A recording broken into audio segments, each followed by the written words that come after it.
I tend to trust myself as a lead and you as a follow, or you as a lead and me as a follow, so that anytime we're in the traditional situation, I kind of trust the dance to just happen and I don't think about it at all. So if I'm leading you right now, I'm kind of in milonguero mode and I'm leading, etc. And then let's say I decide that I want to give away the lead. What I do is I kind of release my personal attachment to tango form. So if I can express to you a kind of openness, then you kind of fill that, something happens, change, and then for a moment, we're not in tango vocabulary. For a moment, like right here, there's a switch happening, our arms are moving towards each other, and I trust Alex that if he's coming here to lead me, that he also knows that I could have given him that as an idea, and so I want him to lead me because then I want to take it back again. You know what I mean? So it's like there's a playful quality to the dialogue, and where my mind gets excited is in the open spaces between the places where the decisions got made. Yeah, for me, I feel like that's where the strongest connection is, when we don't really know who's leading and follow in those transition moments where sometimes movement doesn't even happen, but it's like we're like the knife fights. We both have the knife. We're waiting for the other person to do something so we can react. Right. And right. You know, and we're just about to do something as well. So there's something about these open moments, and the fact that we're human beings. We have two legs, we have two arms. We have pedestrian quality to our movement. In other words, the movement, the way in which they always say that tango movement is like walking. So it isn't like by proposing an openness of space between us that we're somehow taking ourselves out of tango's milieu. There we are, we're still in tango's milieu. I started out by leading you in something, so I'm a leader and you're a follower.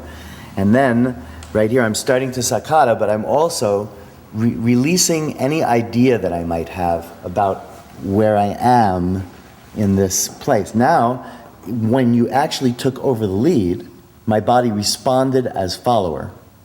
And for the purposes of the exchange of lead and follow, I tried not to think about that.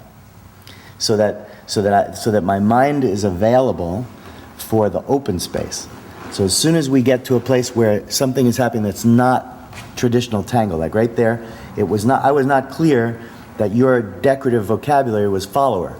Mm-hmm. You know what I mean? He was decorating right there, but it almost seemed like he was a leader decorating the beginning, and yet I had suggested in a certain way that I would wanted to take the lead and the position. He's in a lead position, and yet I'm always communicating to him inside of the form as a leader, and you heard that.